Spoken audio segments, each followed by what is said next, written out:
अस्सलाम वालेकुम वरहमतुल्लाहि वबरकातुहू। दोस्तों, आज की वीडियो उन स्टूडेंट्स के लिए है जो पढ़ाई के लिए बेस्ट टाइम ढूंढना चाहते हैं, यानी ऐसा टाइम जिसके अंदर आपको सबक जल्दी याद भी हो और जो कुछ याद करें वो जल्दी से भूले भी ना हो। तो वो कौन सा टाइम है? यानी हर इंसान के हिसाब से वैसे तो अलग अलग होता है, तो लेकिन किस वक्त में आपको सबक जल्दी याद भी होगा और ज़्यादा देर तक याद भी रहेगा।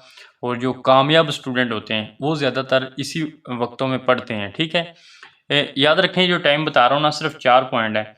इस टाइम में अगर आप थोड़ी देर पढ़ेंगे ना तो आपको बहुत ज़्यादा याद होगा। और वैसे आप पूरा पूरा दिन किताब लेके बैठा रहें, फोकस आपका ना हो, तो ज़ाहिर सी बात है इतना अच्छा याद नहीं होता। तो ये कौन से टाइम है? तो कुछ टिप्स भी हैं, मैं यहाँ पर बता देता हूँ। सबसे पहला जो टाइम है ना जिस वक्त सबक जल्दी याद होता है वो है सुबह नमाज फजर से पहले और नमाज फजर के बाद। यानी सुबह नमाज फजर से 1 घंटा पहले उठ जाएं और सबक वगैरह पढ़ लें, उसके बाद नमाज फजर अदा कर लें, ये हो सकता है। या फिर नमाज फजर टाइम उठें, नमाज फजर पढ़ने के बाद आप सबक याद करना शुरू कर दें। ये टाइम बहुत ज़्यादा अच्छा टाइम है सबक याद करने का, पढ़ाई का। इसमें होता है क्या है कि एक तो जब नींद पूरी करने के बाद इंसान उठता है तो ज़ाहिर सी बात है आपका ज़हन वगैरह फ्रेश होता है। और दूसरे नंबर पर आम तौर पर इस टाइम में शोर बहुत कम होता है, गाड़ियों वगैरह का कह लें, वैसे कह लें, तो इस वजह से बड़ा पुरसकून माहौल पढ़ाई के लिए आपको मुयस्सर होता है सुबह फजर से पहले और फजर के बाद इस टाइम में। ठीक है, तो इस वक्त आपका ज़हन भी फ्रेश होता है तो ज़्यादा अच्छा याद होगा। दूसरा क्या है कि आपने ये देखना है कि आप जिस वक्त पढ़ रहे हैं ना, आपके पास ज़्यादा शोर ना हो। मेन रोड पे बैठे हैं उस वक्त ज़ाहिर सी बात आपको अच्छा याद नहीं होगा, या फिर सफ़र में हैं तो याद करने की कोशिश करेंगे लेकिन इतना अच्छा याद नहीं होगा। तो आपने ये खुद देखना है कि आपका जो माहौल है ना पढ़ाई का, उसमें एक तो शोर ना हो। ठीक है, एक तो उसमें शोर ना हो बिल्कुल भी। दूसरा, आपने टेंशन फ्री एनवायरनमेंट लेना है। यहाँ पर आप अगर बहुत ज़्यादा टेंशन लेंगे, लड़ाई झगड़ा कहीं पे, वहाँ पर तो आपको इस तरह की याद नहीं होगा। ठीक है, तो टेंशन फ्री माहौल हो, आपका जहन फ्रेश हो।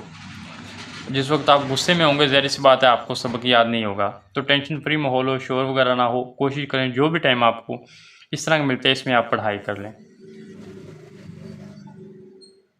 उसके बाद मगरिब के बाद इशा तक ये टाइम भी बहुत ज़्यादा अच्छा है याद करने का। ठीक है, मगरिब के बाद इशा की नमाज तक, इस वक्त में भी सबक जल्दी आपको याद हो सकता है। ठीक है, ये टाइम भी अच्छा है पढ़ाई के लिए, इस वक्त भी आप पढ़ सकते हैं। चौथा पॉइंट है वो सुन लें कि याद रखें जब आपको सबक पढ़ाया जाए ना, जब सबक पढ़ा जाए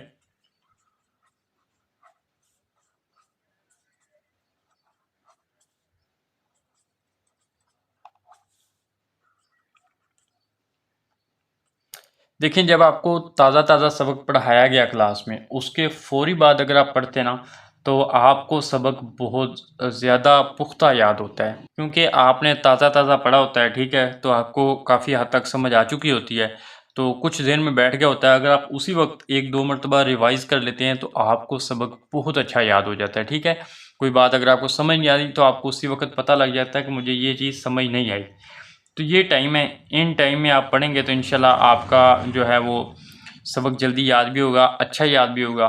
तो जिस तरह पहले बताया गया था कि अगर दुआ करवाना चाहें तो अपना नाम और क्लास वगैरह लिख कर हमें कमेंट्स में बता दें कौन सा पेपर वगैरह है।